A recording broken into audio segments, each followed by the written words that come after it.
ये क्या किया तूने? क्या किया? एक चुटकी सिंदूर से क्या होगा इसका? अरे पूरी डब्बी उंडेल देना। उंडेल। तारा,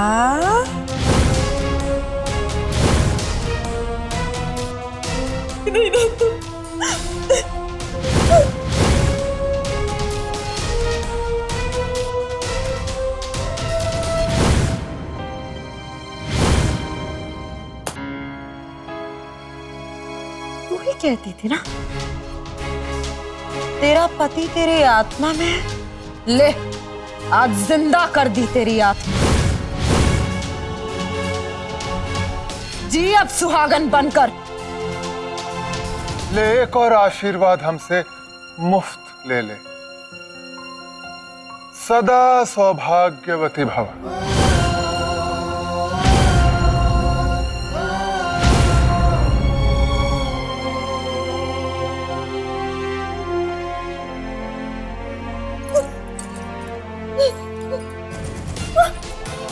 अरे क्यों रोज नए नए तरीके ढूंढने पर मजबूर कर रही है हमें? क्यों नहीं दस्तखत कर देती कागजों पे और खत्म करती है किस्सा हमेशा के लिए?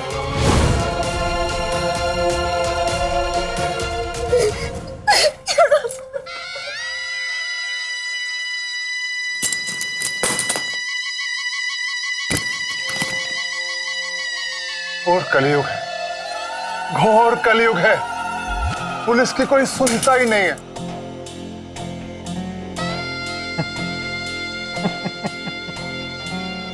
है ना नंदिनी देवी?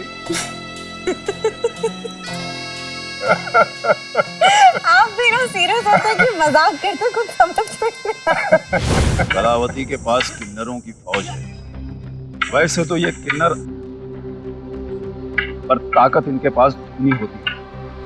इनसे निपटने के लिए हम में से हर एक को 10-10 के बराबर होना होगा। हम इतनी तैयारियां तो कर रहे हैं, लेकिन अब तक हमें यह पता नहीं चल पाया कलावती का जश्न कहाँ मनाया जा रहा है।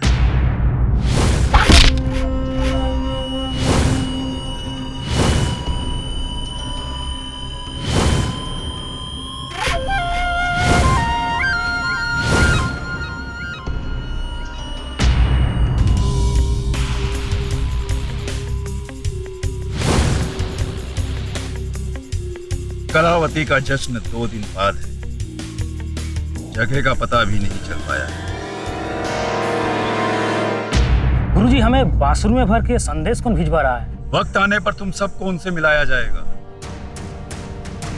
फिलहाल हमें एक ही बात पर ध्यान देना है कि कलावती के जश्न को किस तरह बर्बादी के माहौल में बदल दिया जाए। तू ही कहती थी ना तेरा पति तेरी आत्मा में। ले, आज जिंदा कर दी तेरी आत्मा।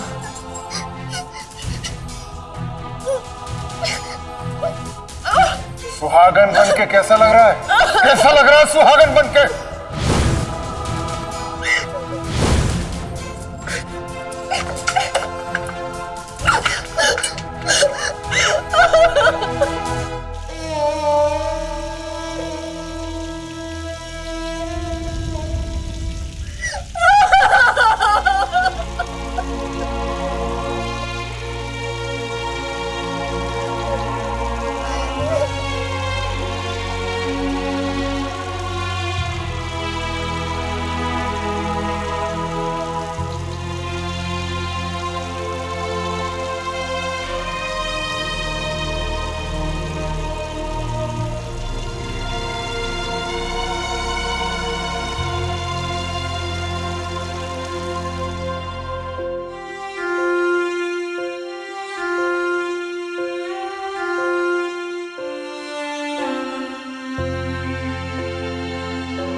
मुझे लगता है औरतों को सिंदूर लगाना ही नहीं चाहिए।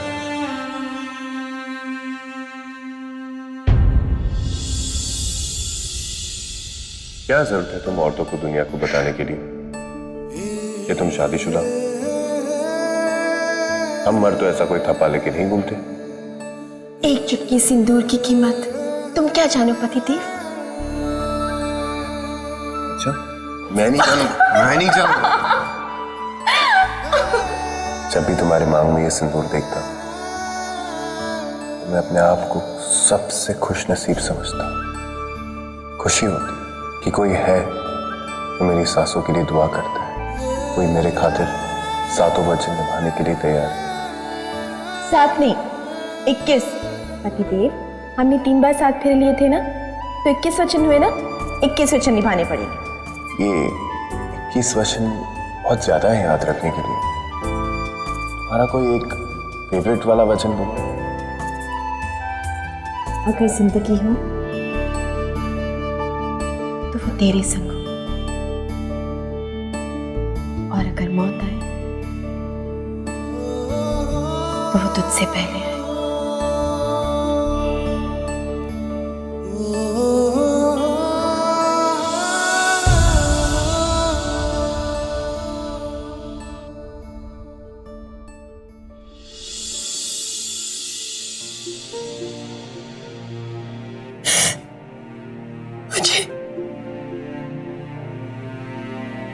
मुझे माफ कर दो मृत्युंजय।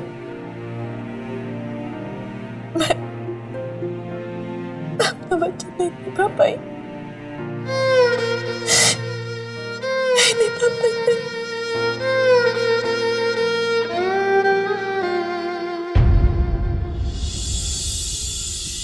हालत देखी थी उसकी।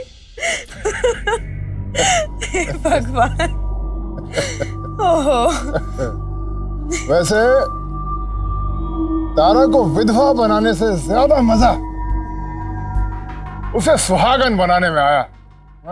हाँ, बेचारी को कैसा लग रहा था ना, पति के मरने के बाद उसकी जिंदगी से सारे रंग उड़ गए और हम जबरदस्ती उस पे रंग चढ़ा रहे हैं। कितने कमीने हैं ना हम लोग। वो तो है। अच्छाई पर बुराई का रंग इतनी आसानी से नहीं चढ़ता नंदू।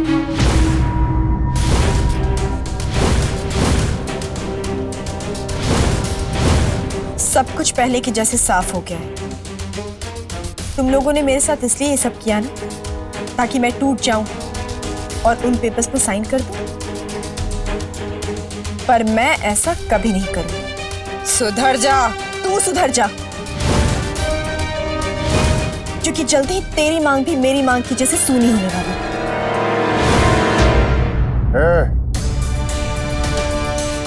रुद्र प्रताप जो रंग चढ़ाता है इतनी आसानी से नहीं उतरते।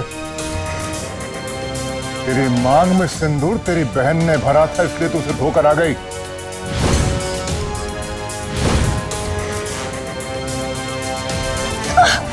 एक तीजा, बहुत जल्द तुझ पे ऐसा रंग चढ़ेगा, ऐसा दाग लगेगा, इसे जिंदगी भर तो नहीं धो पाई।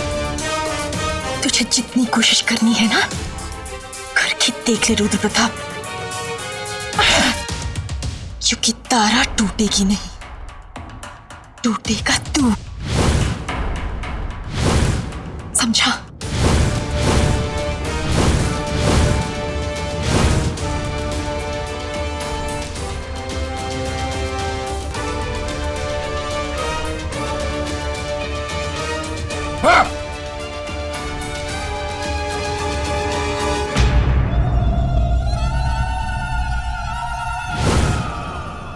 अरे बहू बेगम, बड़े मालिक की 13वीं के लिए सारा सामान ले आया हूँ, आप देख लीजिएगा।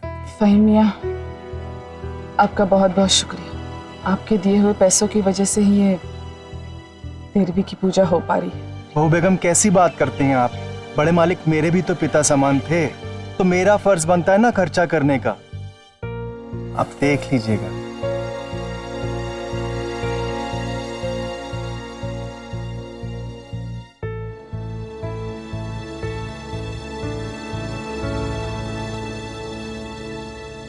याद है आपको 25 साल पहले जब आपको बिजनेस में बहुत घाटा हुआ था, आपके पिताजी ने आपसे एक बात कही थी, अच्छे दिन और बुरे दिन एक ही सिक्के के दो पहलू होते हैं।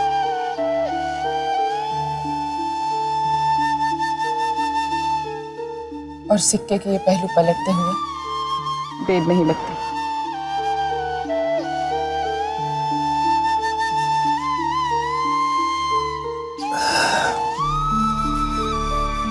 अच्छा, एक बात बताइए, आपने पंडित जी को यह तो बता दिया था ना कि पूजा यहाँ अस्तबल में है, वरना वो गलती से हवेली चले जाएंगे।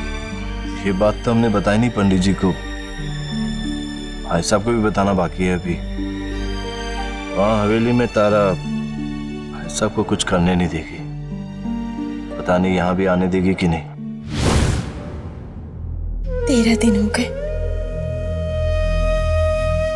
और ये 13 दिन मेरे लिए किसी 13 साल के वनवास से कम नहीं थे। सीता जी की तरह मैं यहां इस लंका में कैद हूं। फर्क सिर्फ इतना है कि मुझे बचाने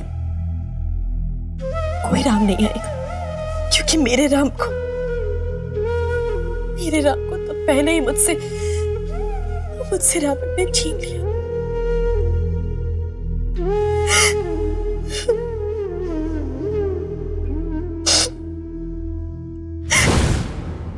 वो पिताजी के मौत के साथ ही हमें खबर मिली थी कि मृत्युंजय की मौत हो गई है, तो क्यों ना हम मृत्युंजय की भी 13वीं करते करें। नहीं जयराज जी,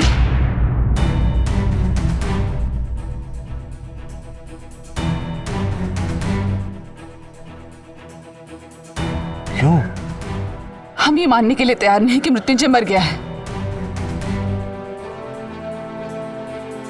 अब तक मृत्युंजय की डेड बॉडी नहीं मिली है, फिर हम ये कैसे मान लें कि वो अब हमारे बीच में नहीं रहा। पता नहीं क्यों जयराज जी, हमारा दिल ही नहीं मान रहा। ऐसा लगता है कि वो जिंदा है। भगवान करे तुम्हारी उम्मीद सच निकले।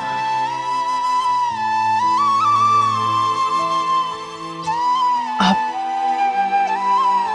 पंडित जी को फोन कर दीजिएगा।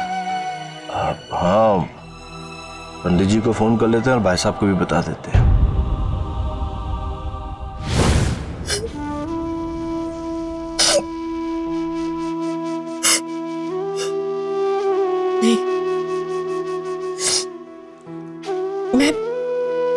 मैं इससे आंसू बहाऊंगी तो तुम्हें बहुत दुख होगा मृत्युंजय।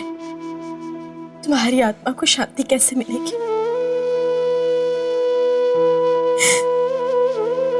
इतनी बुरी बीवी नहीं हूं मैं। आज तुम्हारी 13वीं है, आज के दिन पूजा भी होगी और ब्राह्मणों को भोजन भी कराया जाएगा और तुम्हारी तारा खुद अपने हाथों से भोजन बनाएगी।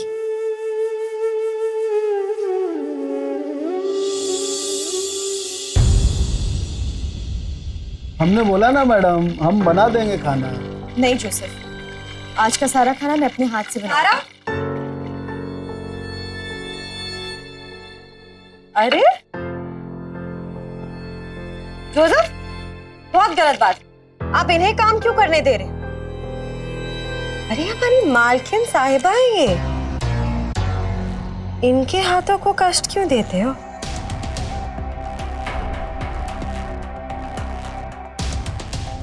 इतना साधारण खाना क्यों? ओ, कहीं मांग भरे जाने की खुशी में दावत तो नहीं दे रही?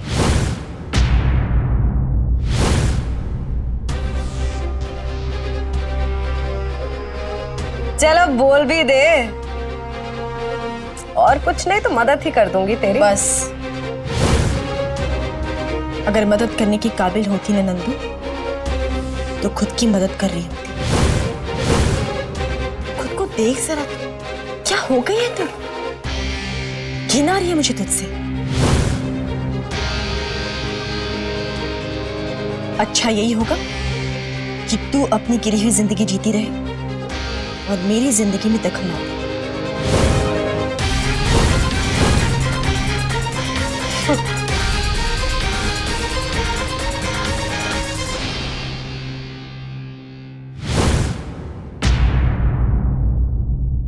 बता रही हूँ मैं पतिदेव, अगर इसकी ये पूजा भंग करने में भी सफल नहीं हो पाए ना हम, तो ये तो मेरे लिए डूब मरने की बात होगी। अरे रे रे रे रे, शांत भीम, शांत। देख देख मैं तेरे लिए क्या तोहफा लाई हूं। ये क्या है? तलाक के पेपर। अरे तलाक?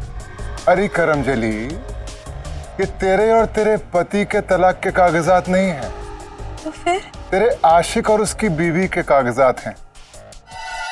जा तू अस्तबल में जाके आदित्य और मीठी की जिंदगी में तूफान पैदा कर दे। और मैं यहां मृत्युंजय की 13वीं में बवंडर मचाती। ओम नमो भगवते वासुदेवाय गोविंदाय नमो नमः स्वाहा। ओम नमो भगवते सकेति मत्पापस्वंग दूर्गंगे कृष्ण हे यादवे सकेति अजानता महिमानंत वेदं मया प्रमादा प्रणिके नमामि।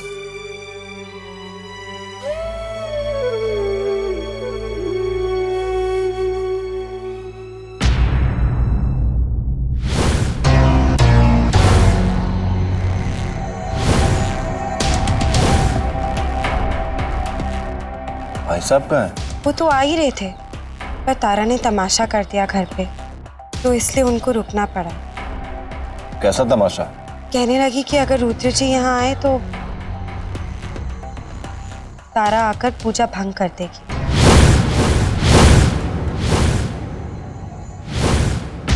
तारा शायद ये भूल रही है कि भगवान की लाठी पे आवाज नहीं होती, उसको उसके किए की सजा जरूर मिलेगी। इस वक्त ऐसे विचार अपने मन में मत लाइए, आप पूजा में बैठे हैं।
ध्यान से सुन ले, इस घर में मृत्युंजय की 13वीं की पूजा नहीं होगी। क्या है ना कि हम चाहते ही नहीं कि उसकी आत्मा को शांति मिले।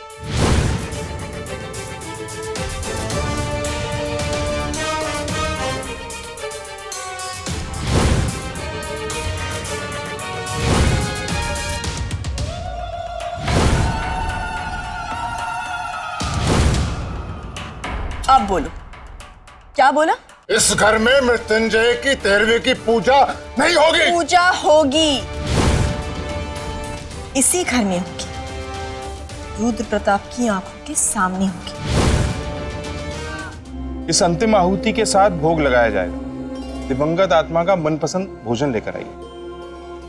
जी बाबा।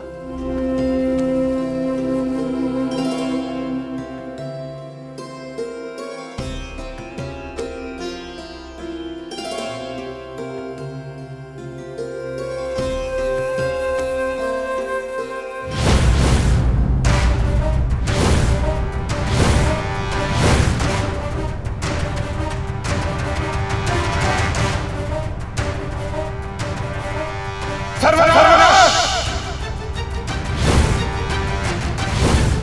सर्वनाश हो गया, सर्वनाश हो गया है यहाँ। महाराज, क्या हुआ महाराज? क्या हुआ? क्या? अरे रे रे रे रे रे, राम राम राम राम। हे भगवान, महाराज जी को ऐसा दूषित भोजन, उन्हें क्या अपमान करने के लिए यहाँ बुलाया था? तारा बहू, तुमने हमारे भाई और उनके परिवार को इस घर से बाहर निकाल दिया।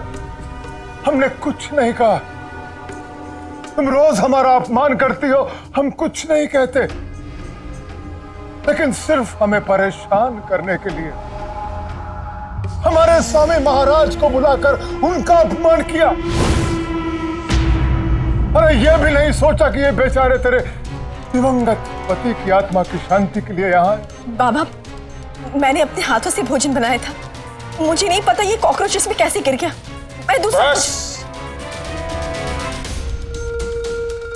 एक सन्यासी का अपमान करके तू समझती है कि 13वीं की पूजा तेरी ये सफल हो जाएगी?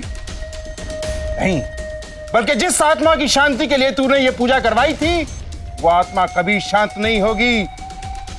नरक में जलेगी वो आत्मा।